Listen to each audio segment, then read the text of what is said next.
There are 602 days until the 2024 presidential election. Welcome to today's episode of The Mary Trump Show with the Nerd Avengers. Hi, everybody. How's it going? Hey, going well. Yes, it's a very gloomy day here at Nerd Avenger headquarters. So I hope wherever you are, it's not quite. I see the fire in your background. Very nice. That would be extra points on Room Raider, I suspect. They only give me a 10 if I have like an exotic animal in the background. So exactly. I was actually thinking of getting a slideshow of my parrot for the TV. Well, better yet, have the parrot come. That would be like a 12, I think. He can't be trusted. He gets jealous when I'm on Zoom and starts biting me. But that is not really why we're here today. I actually wanted to, we can go off in any direction we see fit, but I did want to start with the sense that I have, given the bank disaster, the Silicon Valley Bank, basically imploding and having to get bailed out by the government, even though they're a bunch of hyper libertarians. Like, we're going to let the government bail them out, go figure. But also, this seeming avalanche of child labor laws, which, used to mean laws to protect children against labor, but now it's the opposite depending on what state you're in. So it's kind of beginning to feel like we're deregulating the things that keep us safe, like factories and banks and oil companies and child labor, but we're over regulating the freedoms that make us human or that make it worth being human, like reading books or going to drag shows and a childhood free of exploitative labor. So I kind of wanted to start with Silicon Valley Bank and the child labor laws, and later on we can get to the indict the motherfucker already news, if indeed it's even worth talking about anymore. So Jen, let's start with you. I think it's a great point. Remember way back when, like 10 years ago? No, I don't. I know. Conservatives used to be, remember this small government, and whether you agreed or not, they had a kind of a philosophy that sort of mostly kind of hung together. Now it's big government for me and not for thee. It's big government when they want a bailout. It's big government when and Mary is not exaggerating here, they want to allow 15-year-olds to work in meat packing plants in some of these states. I don't know. Just to clarify, I think it's Idaho, or I think so. It's 14, and it's like carve outs to allow children to work in like those massive freezers that they have. It's not just meat packing factories; it's the freezers in which they put the. And they want to be exempt if the child gets injured or killed. Yes. So in what universe are we operating? I guess we're back to like the 1880s now, which makes sense because that's where the Supreme Court is on abortion and other things. So I guess we're 1970s. I think they're gunning for the 1860s, but. Yeah, exactly. So, yes. So big government when they want something, when they need something, when they want either a financial goodie or, for example, money for private religious schools. They don't want it for public schools, but give me a voucher so I can go to a Catholic school that discriminates. But when it comes to please that from not PLEAS, that people stay out of our reproductive health, or people stay out of the bedrooms, or people stay out of the relationship between trans kids and their parents, or people stay out of the relationship between doctors and patients, then it's totalitarian time. Then it's whatever the market will bear. And really, there is no consistent rhyme or reason other than the fact, which the tie that puts all this together is they want to protect white, powerful Christian, primarily men. And if the government is doing all those things, they're helping real Americans. And if Right. they're doing anything else, they're operating by elites or people who are un-American or foreigners or something like that. So it's this mass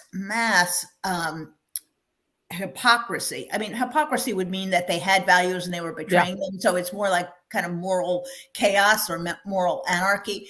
But it's only in their mindset that they can claim, on one hand, to be horrified by, quote, socialists spending money on things like Social Security, but at the same time be asking for money to go prosecute women who are trying to have abortions. By the way, a bill in South Carolina would have the death penalty for women who are seeking an abortion. So, ladies, I would not go to South Carolina. But that's kind of the hypocrisy that we live in. And I think what's important is that the rest of us make a moral case for when government acts and when it doesn't act. Government should act on behalf of the weak, the needy, those who need government to level the playing field, to prevent them from facing discrimination, harassment, and government should not be there to further enrich the already rich, the already powerful. And I think just as important it is to tell them to stop using government for these nefarious reasons, it's important to defend government for explicitly positive reasons, including trying to address racial justice, trying to address equal pay for women, which is still at 80 cents on the dollar. So it's incumbent upon us not to stand astride history to reverse Buckley's thing and say stop, but to say no, not that, instead this. Mm-hmm. And that's what I hope progressive do, which is not only rail against the excesses on the right, but defend the proper use of government for the greater good. Yeah, and it seems that that's been entirely turned on its head. And Chara, I agree with Jen. The exercise in calling out their hypocrisy is futile.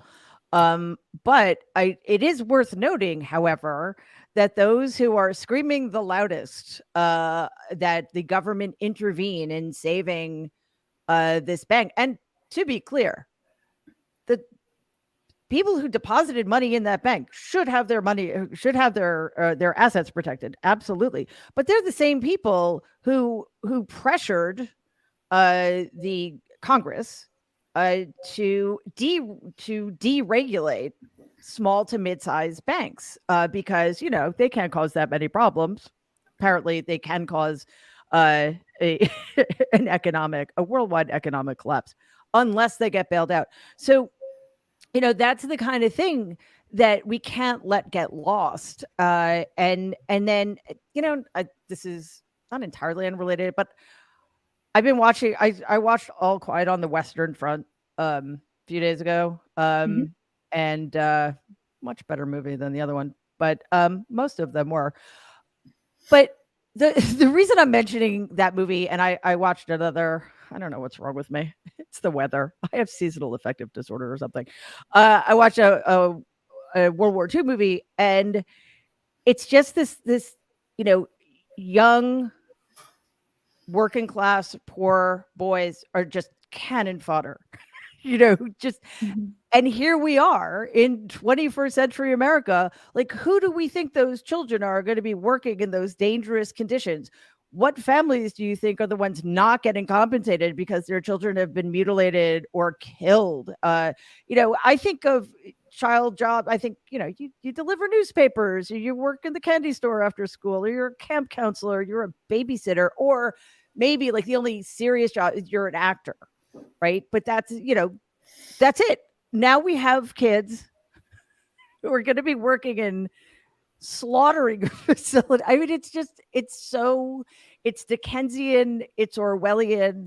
And how does that happen? And how is that allowed? It's sort of stunning that anybody, even the cruel governor of Arkansas would think that's, well, I guess it makes sense that she would think it's a good idea, but you know what I'm saying? Like, who else would? That's sort of where I get hung up. It's that, for whom does this make sense? Because the majority of people who would need to have their children in those jobs probably don't want them there. Yeah. So right now I'm in the midst of writing a third book, and the chapter that I'm writing right now is about the collapse of democracy in Nazi Germany.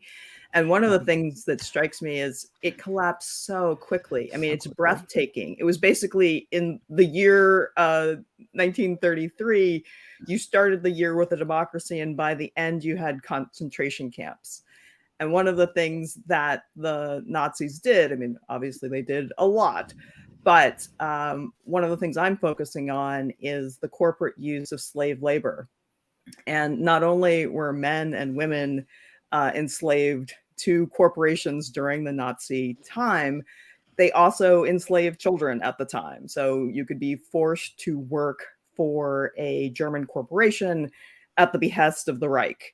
And some of that was just because of the laws that they passed. They decided very early on to have what was known as the Enabling Act, which allowed Hitler to make laws without the legislature. And that basically gave him complete power. And I think we see similar power grabs going on right now. And I think it's just incumbent on all of us to push back on that every time we see it, because when you don't push back on it, you got incredible concentrated power in the hands of a few individuals, and you get horrible human rights abuses. Many of the corporations that I'm looking at were prosecuted in Nuremberg for their human rights abuses. And one of the things, Danielle, that is so worrisome, and thanks, Jared. Not that I'm not aware, but it just sent a chill down my spine, because here we are in I think it's 2023. And things are arguably worse in a lot of ways than they were at the end of 2020. And again, the caveat, of course, being, imagine how much worse they would be if Biden had won. I get it. But, we are living through times where senators, including some Democratic senators and a Democratic president, think it's perfectly fine to interfere in the self-governance of Washington, D.C., which has no representation. And yet, Florida, Alabama, Mississippi, Arkansas, et cetera, the list goes on and on, are becoming these closed laboratories of fascism from LGBTQ plus. I mean, what they're doing to trans people is just absolutely horrifying.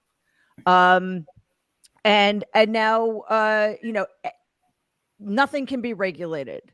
We've got people in Jackson, Mississippi who have poisonous sludge coming out of their faucets because they're mostly Black residents, and the white politicians don't care. They're trying to turn Jackson into a Jim Crow city.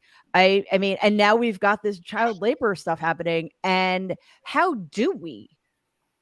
Yes, we need to raise awareness, of course, because I'm sure there are plenty of people who don't know what's going on in Arkansas or Mississippi and don't particularly care because it doesn't affect them. But it's not like it's going to stop there. Right, Danielle? And I mean, there don't seem to be a lot of, especially given how evenly divided things are, and the fact that we have traitors in the party like Sinema, who of course voted against bank regulation, and Manchin. There doesn't seem to be either the mechanisms or the wherewithal at the federal level to do anything about it either. I mean, I am not sure if there are not the mechanisms and the wherewithal so much as there is no will. Right. And, to go back to an earlier point that you made, Mary, where you actually that Jen had made with regard to, we need to use morality as a way to have these conversations. And, that it's the only thing that I will push back on, because in all honesty, I go back to the old phrase, you can't shame the devil. You can't hold people who have no shared understanding of humanity and and think that you're going to create this moral code or recreate this moral code that you think that folks are going to abide by. I think what's really interesting about where we are, and you saying that at the end of 2020, funny enough, we were better off than we are right now. I think in so many different ways, because 2020, 2021, and even parts of 2022 allowed us all at the same time to be able to look at the layers of injustice and systems that we have all been participating in and indoctrinated into, and recognize how horrible they are, right? How there were some of us that were able to stay inside and stay safe from a pandemic, while others that were low income, mostly Black and brown, were delivering our goods and services, right? We're on the front lines. I don't think that it is not shocking then that the powers and the systems that be were rocked by workers regaining their power and deciding that, you know what, I don't actually have to work like this. I don't have to be a hamster on a hamster wheel. I don't have to provide my body, my will, and, my spirit to capitalism, right? Like, these are all of the learned things that were happening. And we kept saying, we're not going back to normal, because none of this was normal. It was just all indoctrination into a very abnormal way that we've allowed for our economy to move. And so now, when you see all of these white, cis, hetero men in the midst of an obscene and disgusting power grab, right? From DeSantis to Sanders in Arkansas, all of it is part of the same white supremacist structure that saw people recognize just how unequitable, how ravaged our moral sense of standing has been for so long. But we just said, that's just the American way. And now you see the forces that be doubling down and pushing back. The question that I asked last week in a piece that I wrote for the Daily Beast is, where is the siren from Democrats, like you're saying, where you're looking at these states, these petri dishes of fascism?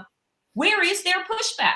Where are the investigations into DeSantis by the Department of Justice Civil Rights Division? Where are these investigations that are being opened to show that people, LGBTQ people, trans people in particular, are having their civil rights violated in these places and are being put in danger? But when it comes to Black people exercising their, rights and voting for the things that they want, in DC, we can't have that. We can't have that. But we sure as hell can have fascism everywhere else. We sure as hell can employ, quote unquote, undocumented brown children into these factories that you sure as hell would not have your white kids in, right? And these are the questions that the media doesn't press these people on. We're just all shrugging and saying, well, that's the way. At least I don't live there. And what's happening there is coming here or wherever you are.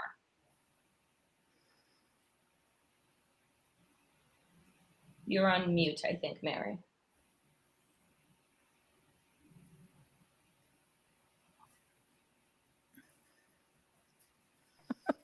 So I'm having this whole conversation, and so I start speaking, and then I heard Danielle speak, and I said, "Oh, I'm sorry. I thought I just heard Danielle say something." And then I'm like, "Well, obviously, I just heard she just spoke for like 2 minutes. Obviously, I just heard her say something." Anyway, apologize, rookie mistake. I seriously do have seasonal affective disorder, and this stuff is starting to fry my brain. I just want to, Gentile, before we go to you and talk about it, the DOJ can't seem to open or close cases. Jesus. When I say things are worse now than they were, clearly on many levels, things are better. That goes without saying. I mean, in terms of the future of this country, it's more uncertain than it was. And the other thing I just want to clarify for people who don't follow these things as closely as we do, that indeed what DC was trying to do is to change the code of the sentencing code, not to be, not to let criminals go free, but to be more in line with the actual sentences that judges are handing down.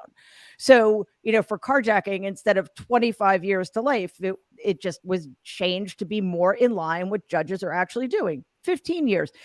And, it's what, 92% black city. And we've got a bunch of old white men saying, not punitive enough.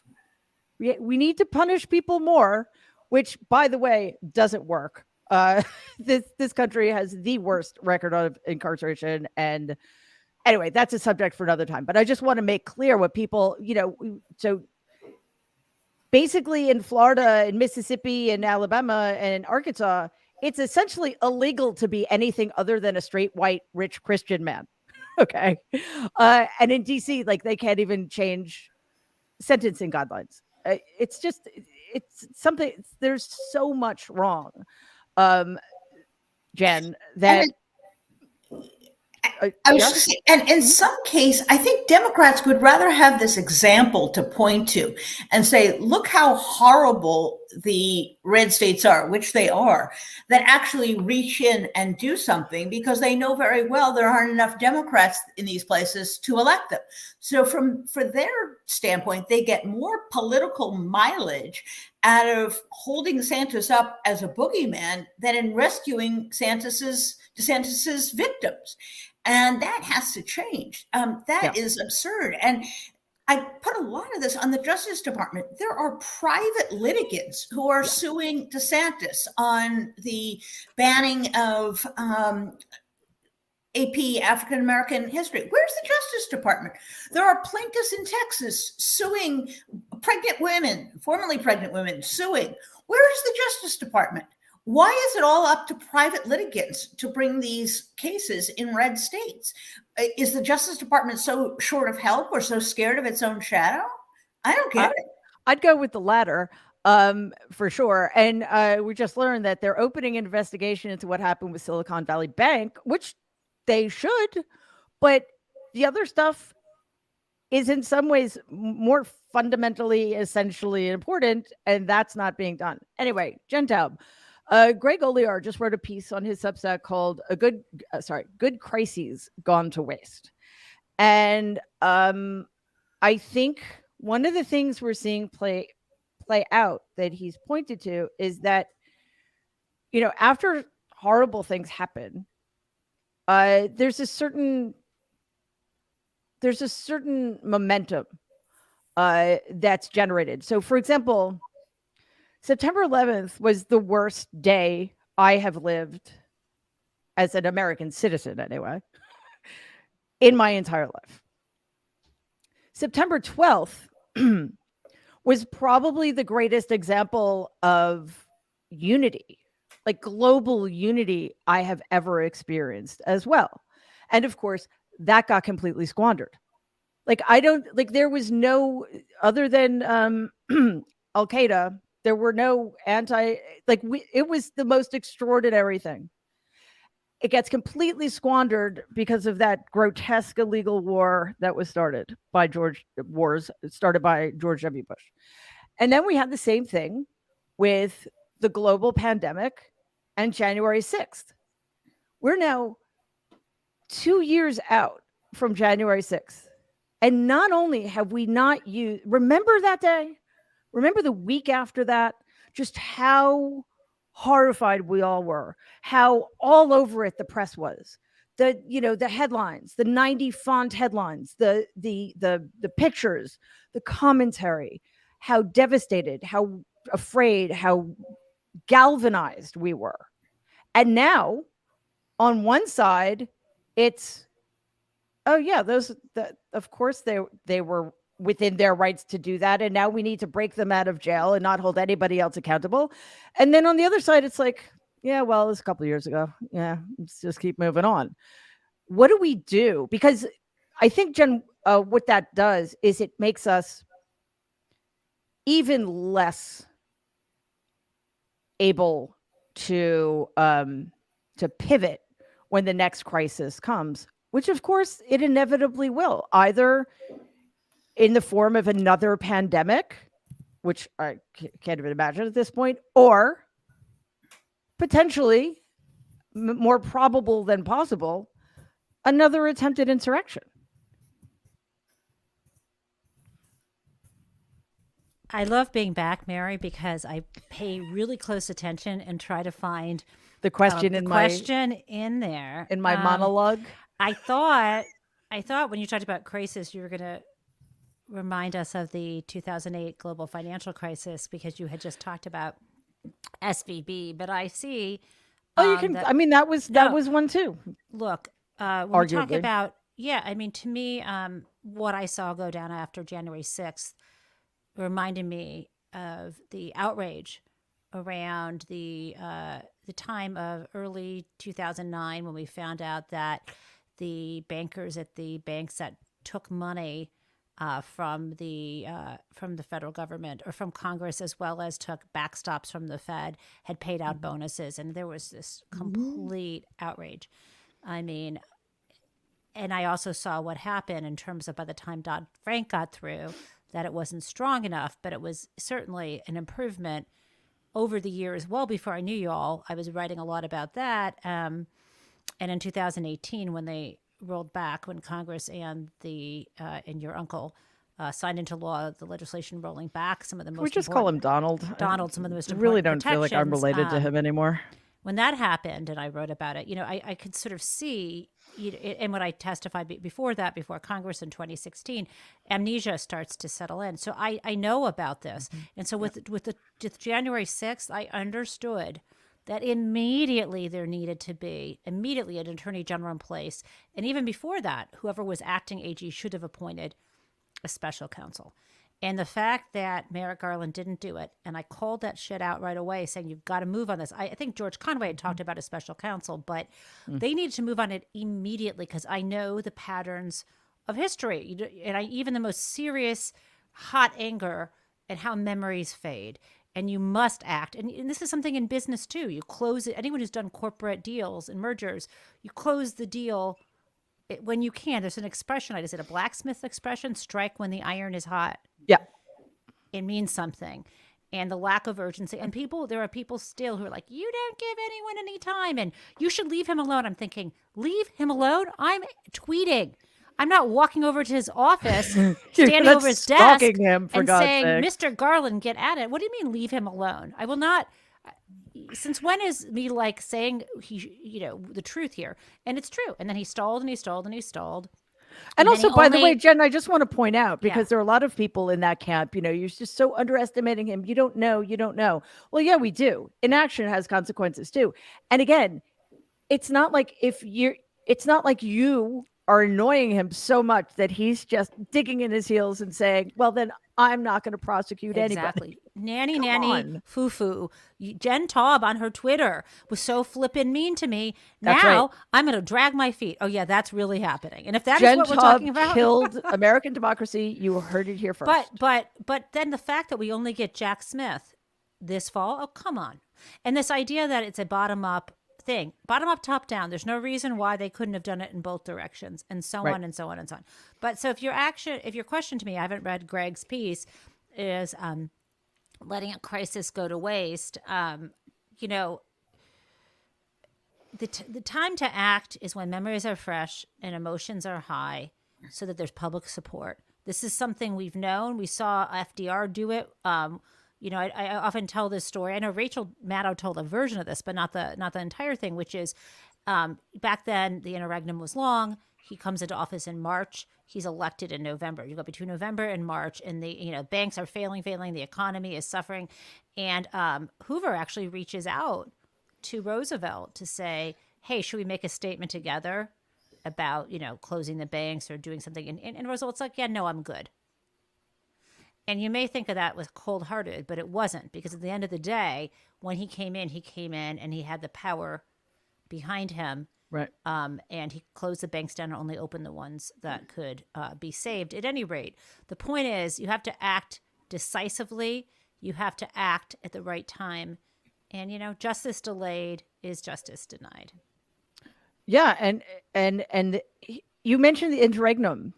And that's, there are things that can be done around the edges too. Look, I don't know enough about how government works to know whether this is even possible. But one of the reasons January 6th happened is because we let 79 days between an election and the handoff of power, which is absolutely in every other place. It's like, Yeah. you move out Well, the next day. let me just say two things on that. One, we do have the Electoral College, so you do have to wait till December. And our Well, you biggest, just made my point then. I know, but where we are now, even within this construct of where we are now, though, surely much more could have been done. I mean, I do think there's something, I was kind of joking, but like right around the time between when it was clear, which was to me the next day, that Joe Biden and Kamala Harris had won, and the time, shortly, like maybe 5 days later when the press announces it, and then you sort of see Donald not wanting to use the big lie.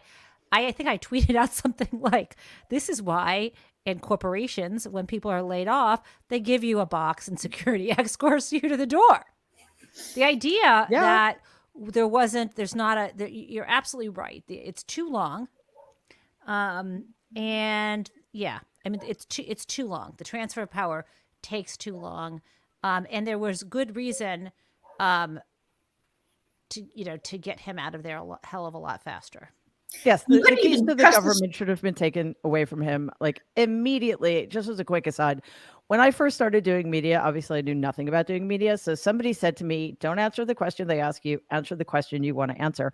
Same rules apply here. So, I'm just sort of setting stuff up for you guys. And Jen Rubin, I know you have something to say, but I just want to frame this. You can go wherever you want with it. It seems like when Democrats have power, they're concerned with maintaining the system, maintaining the institutions, regardless of the circumstances. I mean, I think if you asked Merrick Garland, that he'd say that's what he's doing, not realizing or not caring that to do so is to risk the future of American democracy. Republicans get power and they want to change things, bend things to their will and their agendas. And now, as we've been talking about for a while now, we see that at the state level.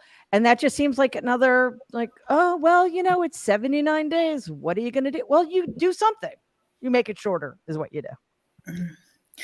I would just say, Jen, that we couldn't even trust Trump to take a box because he put the classified documents in them. So he would have to have been sent out with no box, and we'll send you, your family pictures later. That's how bad it was. So I think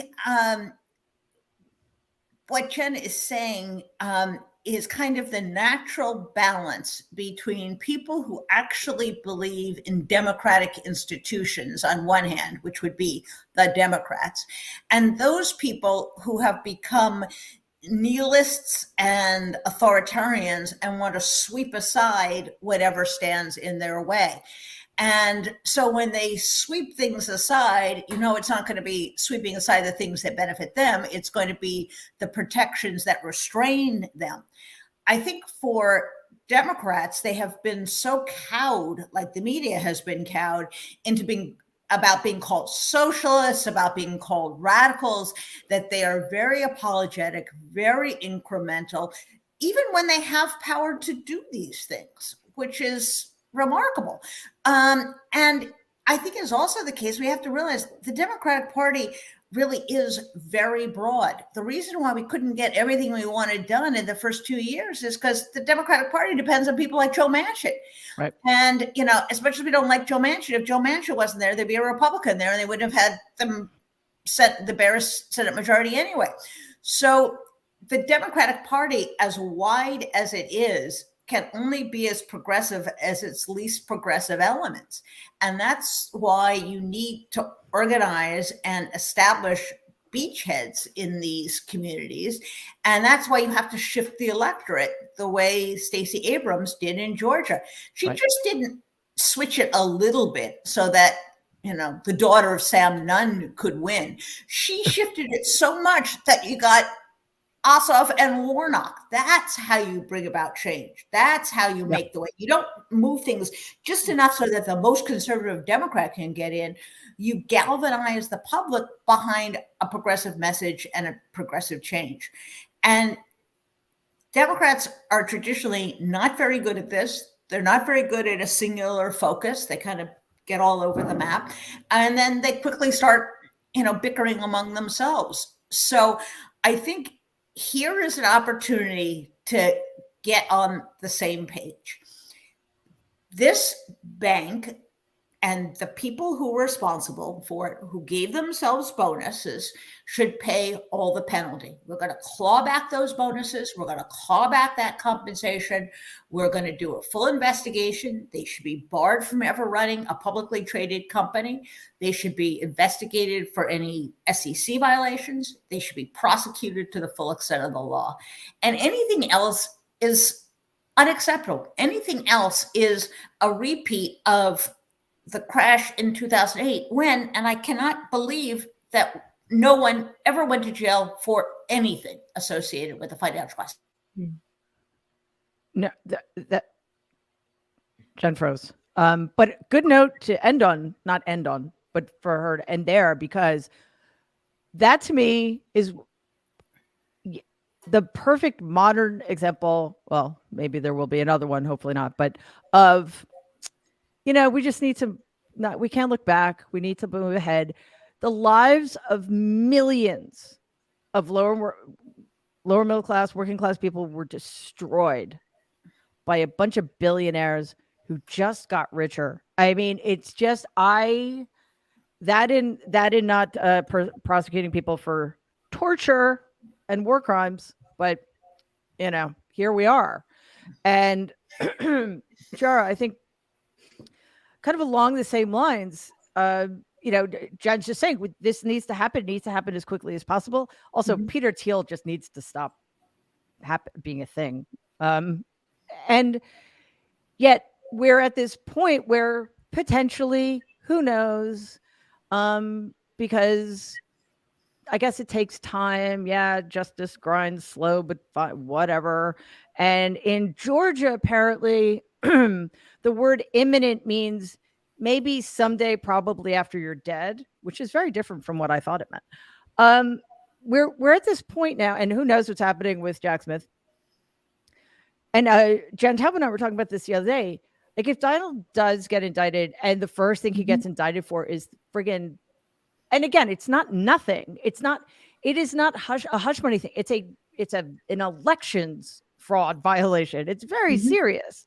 So I'm not minimizing it, but it's sort of like, yeah. And I mean, maybe that's just me because I've been dealing with this for so long, but that's part of the strike while the iron is hot. When there's a crisis, make the most of it to affect change. That's not going to happen when it's 2, 3, 4, 5, 6, 7 years, decades later, and everybody's like, who fucking cares anymore? Even though we should care, but you can't just care in perpetuity when you're getting nothing to keep you energized and motivated. So in my world, there's been a lot of speculation about what the Manhattan district attorney might charge Donald Trump with. And a lot of people are coalescing again around a books and records violation, because the hush money payment to Stormy Daniels is mischaracterized as legal fees. Right. And then there's been a lot of discussion about whether the Manhattan DA can change that from a misdemeanor to a felony if it was in furtherance of another crime. And a lot of people have been focusing on federal campaign finance crimes as the other crime. I think that is not where he is going. And part of that has to do with the hostility from the current Supreme Court to criminalizing campaign finance behavior. What I suspect, here's my prediction, is that it is tax law. Because under the IRS code... You just made somebody very, very happy. Under the IRS code, you're not allowed to deduct political payments as a business expense. And so I think the tax claim would be more of a slam dunk than a campaign finance claim. That's fascinating. You all right, just Jen Taub, I know you want to jump my in. day, Chara. I flipping love you. See, if she were the DA in Manhattan, I would feel so much better. Although I have to say, I feel much better about Bragg now that that other guy, that disgruntled guy who quit and wrote a book Mark stupidly. Pomerantz, yeah. Yes, I feel much better now that people like Ryan Goodman, whom I respect enormously, have sort of, said, not so fast, Mark Pomerantz. And don't forget, there's still Letitia James. But Danielle, that's also kind of the problem too. I have this weird, and again, first of all, not that it's insignificant, not that it isn't serious, but for him to be indicted for that and not for trying to destroy America and killing over 1 million people, it's at the end of the day, it's not very satisfying. Oh, it is. Let me. I mean, if it's tax, I'm gonna. It's like Al Capone. Only if you've written Big Dirty Money. I mean, for the rest of us mere mortals. But Mary, I'm my not next so book, into- my next book is called Tax Game, so you can see Yes. why I'm happy. Okay, I'll just not yes. make this about me. Well, Carry on. I mean, you can, but the point is, Hey, Al Capone went to jail for tax evasion. It's the quintessential example. You You know, get what you get. And yes, absolutely. I mean, first of all, Donald's not going to prison, but Danielle, there's one, and I know you all know this, but just to make it very clear, there's kind of a difference between a mobster and somebody who actually was the leader of the free world. Okay. Because it's not just about punishing him, although it really is about punishing him. Don't get me wrong. It's also about setting the record straight and opening people's eyes. And I think we've missed our opportunity there. And that's what worries me. I think that the opportunity has long since passed. I think that it passed, on January 10th, let's say 2021, right? I think that it passed when, Merrick Garland was sworn in as the Attorney General, and waiting for him on his desk was the Mueller report with 10 ways in which Donald Trump could have been indicted. Right. But he wasn't indicted as a, quote, sitting president. But the minute that he had gotten on that chopper and flew away from the White House, and we thought poorly out of our lives, that plane could have been brought down by the Department of Justice and said, OK, so not so fast. Right. He didn't have to open up his own investigation with regard to January 6th because there was already work that had been done. That's right. So I think that, we have to understand that white men in America do not get convicted of their crimes against humanity. And that's what Donald Trump and company has done. They have committed crimes against humanity, crimes against the American people. And just like you talked about at the top with regard to, Jen Rubin saying, I said the same thing when I saw the news about SVB Bank. I said, yeah, I know that the federal government is going to cover the depositors, and that's great and fine. But do you know why this shit keeps happening? Because back in 2008, the Obama administration didn't hold these motherfuckers accountable, right? Decided that these places were, quote, too big to fail, right? Yeah. And it was fine for Black and brown people who had been cheated out of their American dream because they invested in homes that they knew that they were duped into believing that they couldn't afford. Right? In order for a billionaire to have a 14th fucking home. So I look at these things and I think, great. If Donald Trump gets caught up and it happens to be around taxes instead of, using Fox to lie to millions of Americans that then had them instead inject bleach instead of go and get the COVID vaccine, that had them, believe that COVID was a Democratic hoax, or had people believe that they needed to go to Washington, D.C. to fight to get their country back. If the thing that he gets caught up on is taxes, okay, great, right? But what we want as people with integrity, morals, right, and an understanding in justice is that we want Donald Trump to be held in front of the town square and made an example of. I want him in the Hague. Because in a just society, that's what that would look like. In a just society, right, rich white men would be held to the same account that poor Black and brown people are held to for minor infractions, right? The infractions that these people have bring down an entire economy, right? We put more weight behind busting a corner store dope dealer or somebody that's selling Lucy's, Eric Gardner, who paid with his life Yep. as opposed to those that commit crimes and disrupt or destroy the lives of millions of people.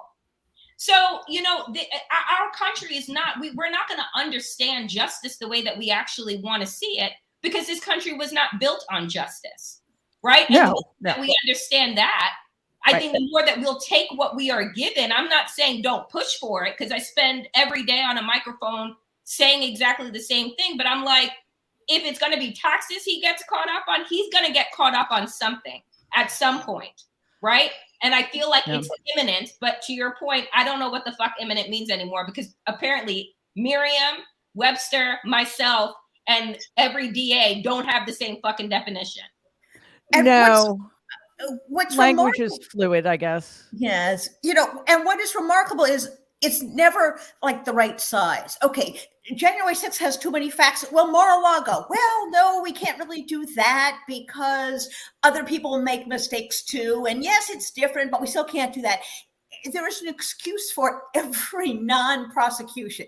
The easiest thing you can do is decline prosecution, because there's always another example. There's always complications. There's always somebody else. He's always going to claim he is a political victim.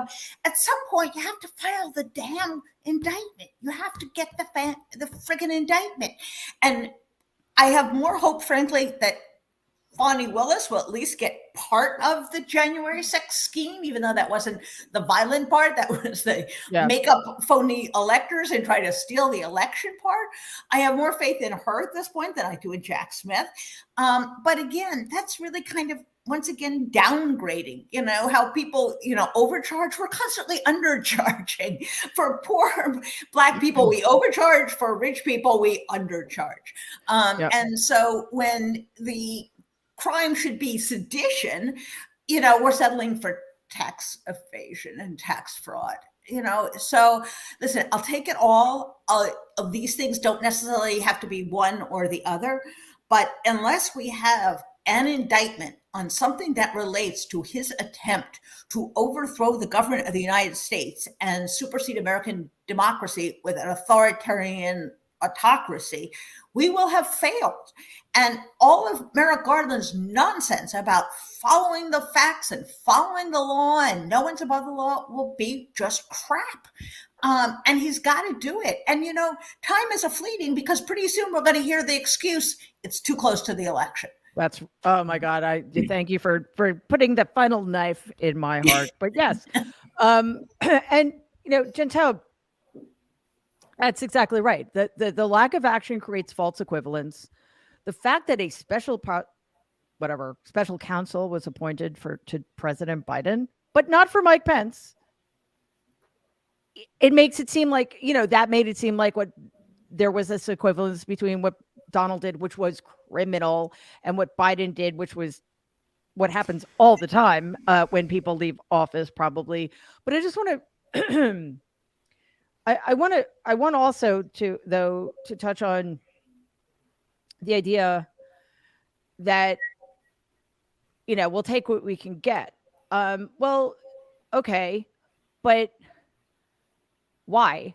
I mean, and this comes down also to the failures of Democrats to seize the opportunities given to them by certain crises. Like, I'm sorry, but what Barack Obama did, or, you know, allowed to let slide, are banks too big to fail? I don't know enough about banks or economics to say that, but are the individual people who run them?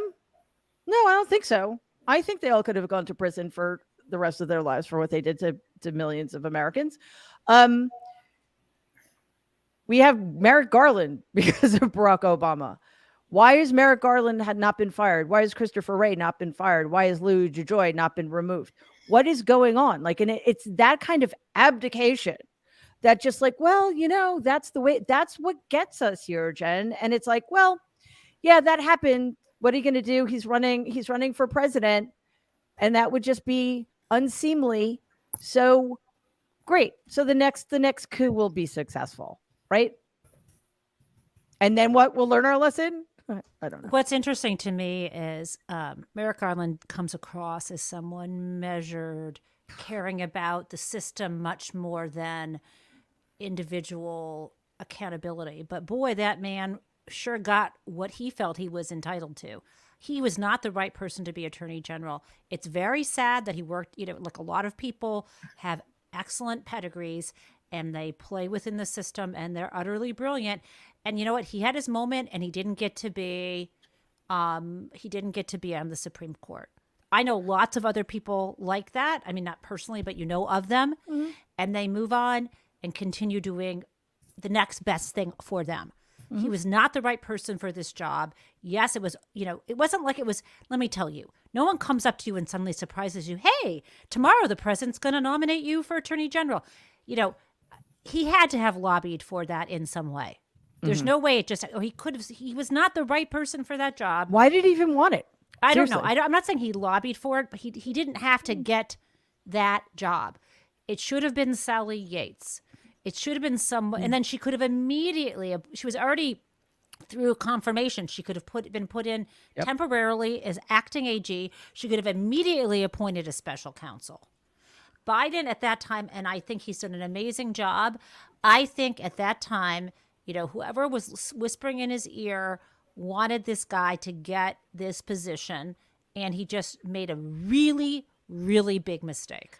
But wait, I'm guessing, because what the hell do I know, that part of it was also people saying Sally Yates is radioactive because, she got fired and we don't want them yelling at us because God forbid the pro-authoritarians who were trying to overturn our government should be upset with whom we choose to be attorney general. Right, Jen? I mean, it seems like they're constantly playing into that, the grievance and victimization on the right as if we should care anymore. So I wasn't part of the transition team. Oh.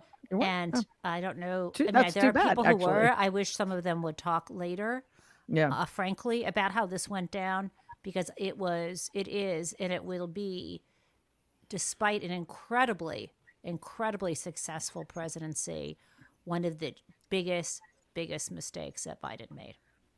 Well, and the difference here is, I absolutely think Mary's analysis is exactly right. They were too scared to put Sally Yates because the right would scream. But the right was not too embarrassed to put Jeff Sessions, Mr. Election, denier, Mr. Election suppressor, to put him in the spot for attorney general. And Jen Rubin, somebody who was so racist that he couldn't get nominated for a judgeship in the 80s. Right. Now he's just the right amount of racist. Yeah. So they put the guy who couldn't be racist enough in the attorney general, and the Democrats put in the guy who was essentially screwed by Mitch McConnell in the attorney general, and who benefited more, politically speaking, really, from those choices. So, I mean, I think the problem is when Democrats and the media and people like all of us scream, don't put Merrick Garland in there. We're told, shush, we're supposed to be supporting the president. Don't you understand? Biden has to succeed. Well, Biden's not going to succeed by putting Merrick Garland in there, let me tell you. And if, by the way, Sally Yates had gone up there and they had roughed her up and she hadn't gotten confirmed, that would have been a political win too, because we would have had a incredibly smart, capable woman up there, in essence, arguing with the likes of Ted Cruz, pick it out. So there's never this sense that you can win by fighting. It's always, risk aversion, lowest. And remember who their alternative was. And this is the other argument I got back. Well, who do you want? Doug Jones? No, I don't want him either, for God's sakes. Why is he? Although he would have been better than Merrick Garland. But yeah, he still. Would have, not an old white guy. Think outside the box. Why do we have to have him? Why couldn't we have someone better? Why couldn't we have Jen Taub? That'd be fun. That'd be really fun. Got some parking tickets. No, I don't. But Chara, Jen's point is so well taken, because think about when all of this was happening, right? Mm-hmm. Now, if you win and not by losing the popular vote. But even George W. Bush was like, I have political capital now. It's like, well, no, you don't. You cheated. But Joe Biden won by 8 million votes almost. That's political capital. But not only that, the person he beat had just, done his best to kill as many hundreds of thousands of Americans as he could in a short amount of time. And he incited an armed insurrection against his own government. Why? Did they not think that was the best opportunity to play hardball and say, you think I can't appoint whom I want? They're criminals. We don't listen to criminals. Right? So why do we, what's your thought about why we keep missing these opportunities and why we can't take yes for an answer? An actual question. Which you don't have to answer, of course, but. I am focused on the fake electors. I think this is the low-hanging fruit. And I hope that Jack, our special counsel, is looking at this because any American can go on to the National Archives site and find the names of every single fake elector because they have them all there. And that is arguably a violation of 18 USC 1001, which is basically lying to the government in an official filing. And so there are slam dunks in this area. And I would imagine you could add in some conspiracy to have the fake electors do what they did. And you could add an aiding and abetting paths forward under Section 2. Yeah, Charo, you're totally right. Totally. Yeah, I think that makes a lot of sense. And Danielle, what I think is really important about going down that route is that obviously inciting an armed violent insurrection is horrific, but it's what they were trying to do under the hood that could have the most long-term negative effects. That fake elector scheme it's not like it was just a couple of people spitballing. This was organized. It was networked. It was planned. And yet still, here we are. When is it? It's almost April. I'm just there just doesn't seem to be any urgency. And the real irony here is that Joe Biden is the best first, he's had the best 2 years of a president in my lifetime, by far. And if you think about what he came into office dealing with, it's absolutely extraordinary. And everybody forgets the context, but just think about it for a second. January 2021, what a nightmare we were living in. It was like a perfect storm of nightmares. And yet, if the people he's appointed don't end up indicting and convicting the people who tried to destroy our government, his presidency may go down as not just a failure, but the last presidency of democracy in America. Well, I'm not sure it can go down as a failure if it's not written about and the books are banned, if it is. Oh, good point. Good point. So there's Silly that. Yeah. But I think that, I think that Joe Biden was woefully underestimated. I was one of the people that absolutely underestimated what he was going to be able to do. Me too. He was seventh on my list. He wasn't even on my list. And say so all the time. And he has been surprising in all of the things. He walked into a fucking sewer, right? Yep. And I've been able to do a lot of cleanup. But the fact is, our democracy is in worse shape now than it was in 2020, which is wild to think about. But what do you think happens when nobody is held accountable? I say this all the time about journalists. If you were looking at this happening, everything that's happening in America, from the fake electors to the grifting schemes to the paying off a call girl to all of the things that Republicans have supported, have been doing, to the rollout of fascism. If this were happening in any other country, do you know what we would be doing and saying? Right? Oh, yeah. You wouldn't be lifting up DeSantis in a fucking New York Times article as here are things that Democrats could learn from Ron DeSantis. If Ron Or Glenn DeSantis were in Youngkin. America, right, we would send Navy SEALs in there because it'd be like Ron DeSantis, the Colombian Ron DeSantis is a threat to worldwide democracy. But the Floridian Ron DeSantis seems to be just fucking fine. So I think that, you know, the other day I did a, you know, very scientific survey on Twitter. And I tweeted out and I said, folks, do you think that democracy is going to die in your lifetime? Right? And I'm assuming people are around my age or older. And most people said, yes, I do. I think I'm going to see the end of democracy in my lifetime.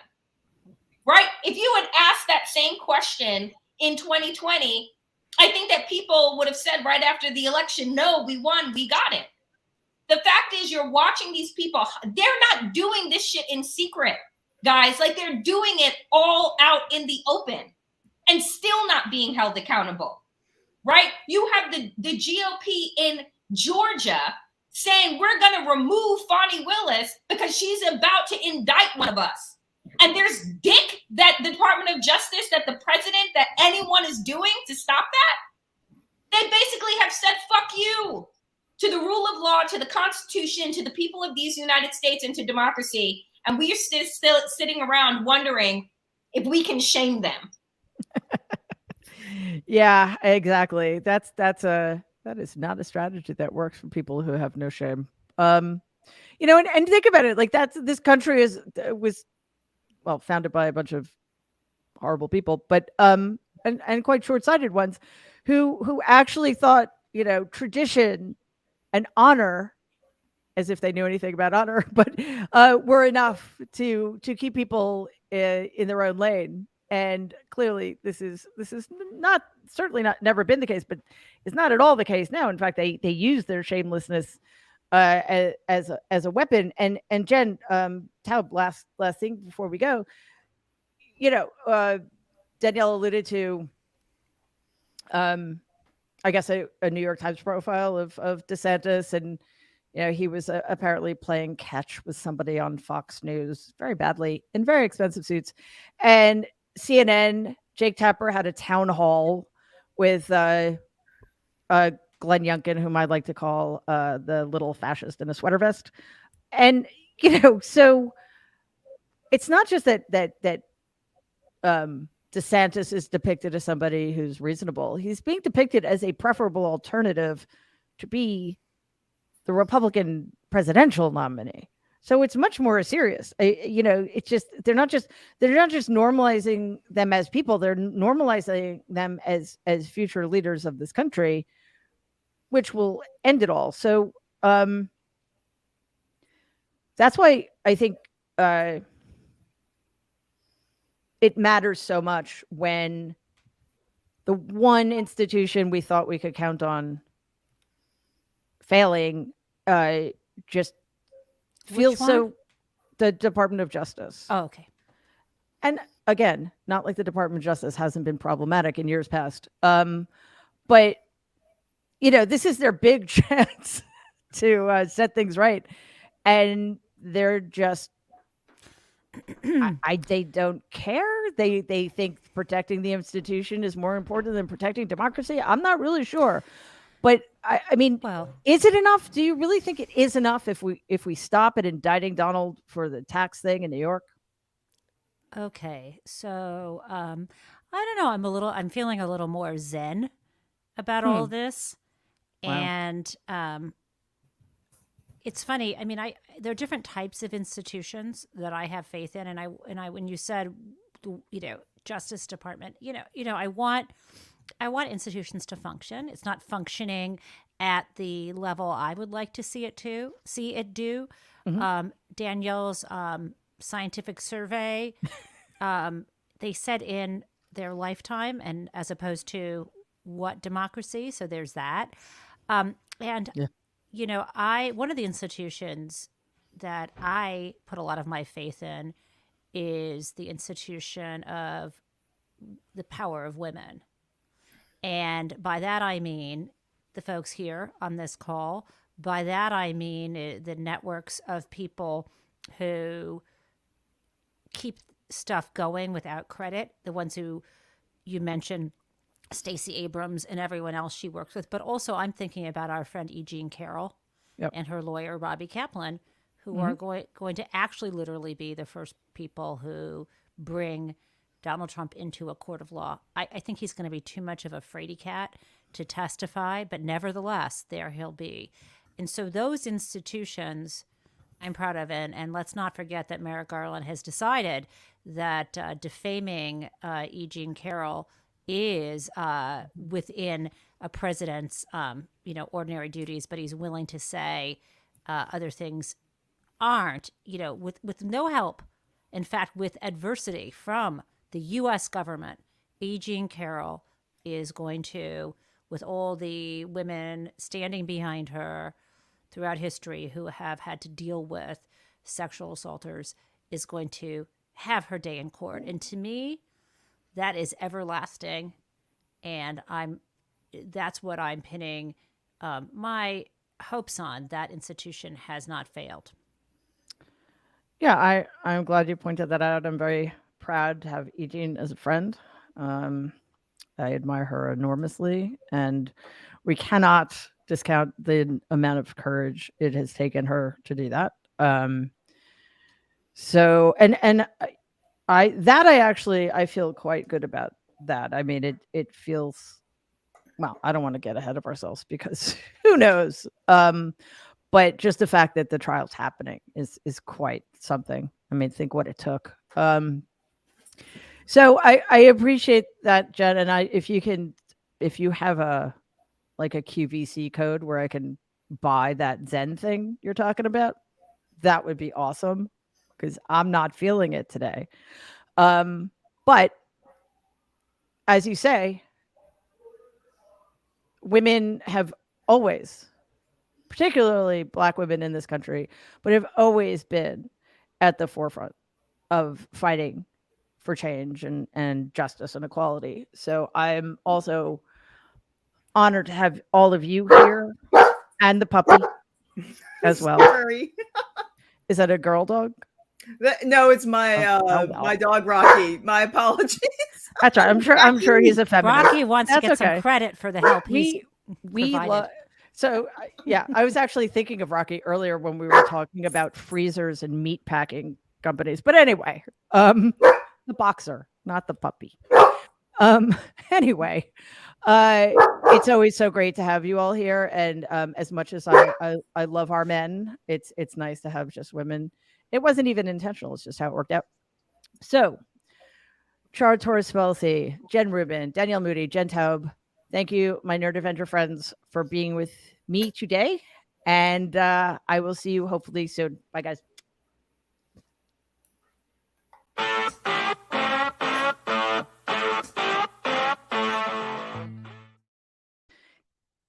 Hello, Jen. Oh, there she goes. Thank you all for being here today. And thank you so much to Jen Taub, Jen Rubin, Chara Torres Spelcy, Danielle Moodie. That was awesome. It's always great to hang out with them. And again, really appreciate your being here as well. You can check in on Thursday at 7 p.m. Eastern, 4 p.m. Pacific for our regular show. And of course, Friday at noon Eastern, 9 a.m. Pacific, we've got our House of Horrors. Going to jump back in. I apologize. I threw my back out last week, and it's been something of a journey. So I was not able to be here, but we will be back on Friday, 12 Eastern, 9 a.m. Pacific. All of the shows are at youtube.com/Politicon. And while you're there, you can, if you click on that, you subscribe to Politicon, but you also get alerted every time a new video drops, and you can like the episode. You can leave comments there if you didn't get to see the show live. And of course, you can listen to all of the shows in podcast form on Apple or wherever you get your podcast. 5-star reviews really help us So if you could leave one, that would be fabulous. And I feel like I'm forgetting something. Oh yeah, short videos. Also didn't do those last week for the aforementioned back reasons. But we'll be back with a bunch of those on Saturday, and that is it. Thank you again so much for being here. I will see you Thursday night. In the meantime, please stay safe and be kind.